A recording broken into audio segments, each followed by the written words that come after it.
In April, NASA awarded a $2.9 billion contract to Elon Musk to build the new moon mission's human landing system, rejecting a much more expensive bid from Jeff Bezos' company Blue Origin. However, Bezos is now making an extraordinary offer to try to win the contract after already losing it. Here are the details. BBC reports that Jeff Bezos is offering NASA a discount of more than $2 billion for the agency to give his space company a lucrative human lunar landing system contract that his rival Elon Musk's SpaceX won in April this year. In Bezos' original proposal for the lunar landing system, his Blue Origin company would team up with other companies to build 3 vehicles called Elements. These 3 elements would be launched separately and link up in Earth orbit. This is where the transfer element would be used to transport the whole package to the moon. Once in position over the moon, the 2 other elements would detach, using the descent element's thrusters to slow them down so they could fall to the moon's surface.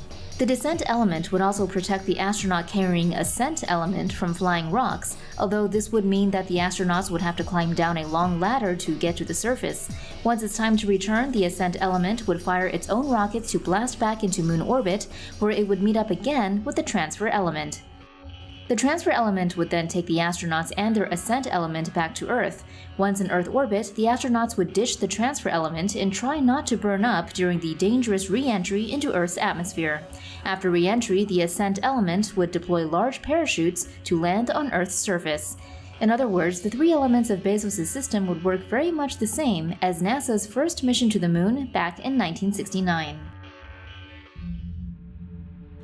Between January 1, 2020 and April 28 of this year, roughly 650 billionaires in America saw their net worth increase by a jaw-dropping 35% according to Forbes.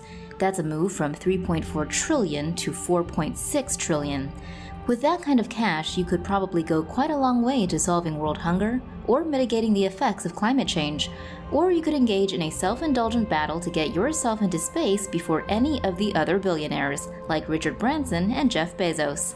Here's what you need to know. The battle between 3 high-profile billionaires to make commercial spaceflight viable has intensified after Richard Branson's Virgin Galactic secured a license from the U.S. Federal Aviation Administration to fly passengers on spaceflights, according to CNBC. CNBC reports Virgin Galactic spacecraft Unity can hold up to 6 passengers, plus 2 pilots, and already has around 600 reservations for future flights, sold at between $200,000 and $250,000. It has 3 more tests planned before completing development. Officially, the second of those will fly founder Richard Branson into space, but according to a leak reported by space blog Parabolic Arc, Branson could be a passenger on the first test, which would mean him getting to space just over 2 weeks in advance of Blue Origin founder Jeff Bezos. Bezos' company will fly 62 miles or 100 kilometers up into space, according to the BBC. That's beyond the internationally recognized Kármán line for space and clear of Virgin Galactic's recent test, which flew up to 55 miles or 89 kilometers. Bezos, his brother Mark, and an auction winner who paid $28 million for their seat plan to fly on July 20th. Blue Origin's new Shepard crew capsule can hold 6 passengers, according to the company's website. The third billionaire-fronted company involved in a potential commercial space race is Elon Musk's SpaceX. SpaceX has already worked with NASA to fly astronauts to the International Space Station, but is renting out its Dragon capsule for its first private spaceflight this autumn, which plans to orbit Earth for 3 days. SpaceX's Dragon capsule has the largest capacity of the 3, capable of carrying up to 7 passengers, according to the company's website. It is the first private spacecraft to take humans to the space station. This space battle is all set to continue through the coming years and months, with one Harvard Business School professor and expert in the economics of space telling The Guardian that we could be about to see a new era of thriving commercial activity in space. SpaceX's recent achievements, as well as upcoming efforts by Boeing, Blue Origin, and Virgin Galactic to put people in space sustainably and at scale, mark the opening of a new chapter of spaceflight led by private firms, he said, before adding, "They have both the intention and the capability to bring private citizens to space as passengers, tourists, and eventually settlers, opening the door for businesses to start meeting the demand those people create over the next several decades."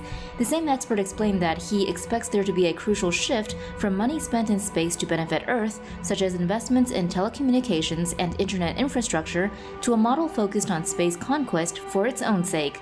This might include mining asteroids or the moon for raw materials necessary to support human habitat and fuel deeper space missions to Mars. The billionaires have differing long-term goals in space, though, according to the founder and senior analyst of SpacePolicyOnline.com, Marcia Smith, who also spoke to The Guardian.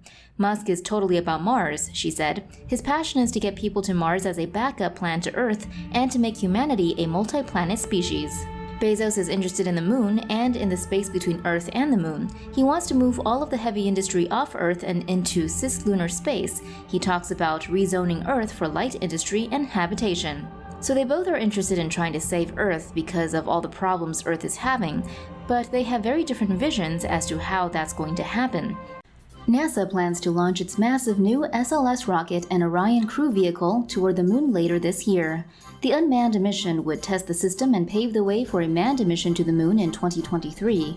SLS is short for Space Launch System, and because the moon is 1,000 times farther away from Earth than the International Space Station, it needs to be much, much bigger than the other rockets. Reuters reports that NASA plans to launch its massive new SLS rocket for an unmanned test mission around the moon later this year. The first version of the SLS will tower 23 stories above the launch pad.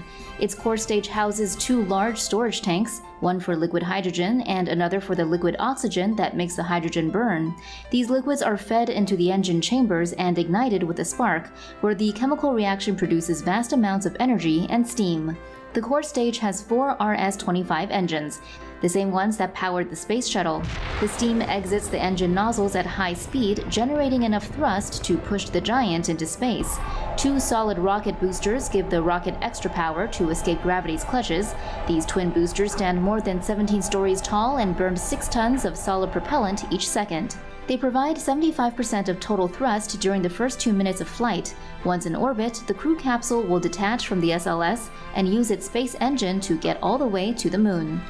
The SLS would be the most powerful rocket ever when it powers into space this year, generating 8.8 million pounds of thrust during launch, 15% more than the Saturn V rocket that took the first humans to the moon in 1969. However, the Super Heavy rocket that SpaceX is building for its Starship spaceship would almost double that, producing as much as 16 million pounds of thrust. SpaceX has said it plans to test launch its Starship on top of its Super Heavy rocket before the end of July. It will be interesting to see which system launches first without blowing up. Scientists are proposing that sperm and egg samples from 6.7 million of Earth's species should be sent to a gene vault built on the moon as a modern global insurance policy. Such a lunar gene bank, which could also house seed and spore samples, is envisaged as being built under the moon's surface in a hollow, cooled lava tube. Specimens deposited in the vault would be kept refrigerated at cryogenic temperatures, with the facility's electrical power coming from solar panels on the moon's surface.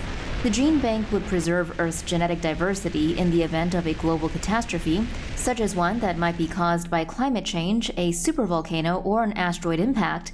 The fear is that such a catastrophe could destroy existing gene banks on Earth. A new study into the possibility of creating such a vault on the moon is being led by mechanical engineer Jed Kanthanga of the University of Arizona. According to his initial calculations, transporting some 50 samples for each of the 6.7 million target species would require 250 rocket launches. While the world dreams about getting to Mars, China is targeting the moon for exploration.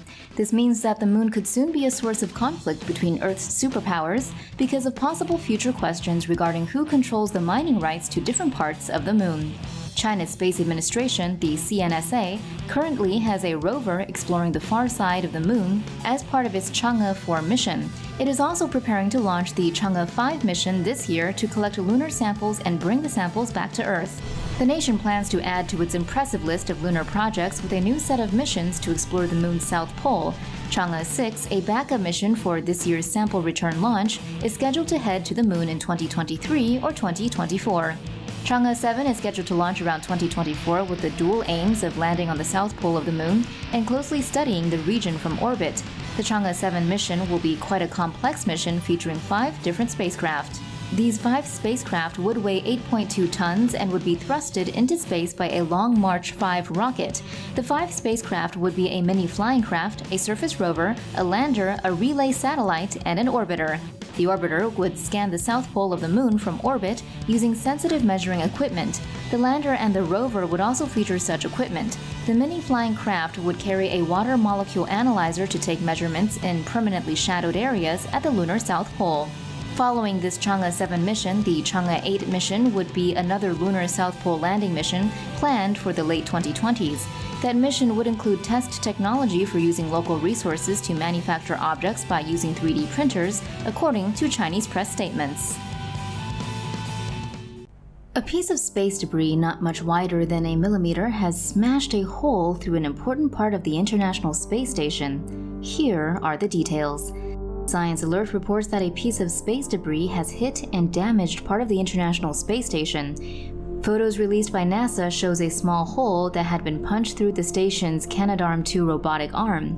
The arm has been a fixture on the ISS for 20 years. It's a multi-jointed titanium robotic arm that can assist with maneuvering objects outside the ISS. It's unclear exactly when the impact occurred. The damage was first noticed on May 12th during a routine inspection. NASA says the robotic arm seems to be working normally despite the damage. The space debris problem does seem to be increasing. Last year, the ISS had to perform emergency maneuvers 3 times to avoid collisions with space debris at its altitude of around 400 kilometers. An estimated 130 million fragments of man-made material smaller than a millimeter are orbiting Earth right now. Over 23,000 pieces bigger than a softball are being tracked in low Earth orbit to help satellites and the ISS avoid collisions, but the millions of smaller fragments are too small to be tracked. Earth's superpowers have added to this space debris by blowing up satellites with missiles in the past. The latest to do so was China, who blew up one of its orbiting satellites in 2007, adding more than 2 million pieces of scrap larger than a millimeter in size. In Earth's orbit, small fragments like that can travel at speeds of around 32,000 kilometers per hour, each with the potential to cause more damage than a shell fired from a tank. For more news animations and explainers, hit the subscribe and bell button to join the Tomo News family. Thanks for watching.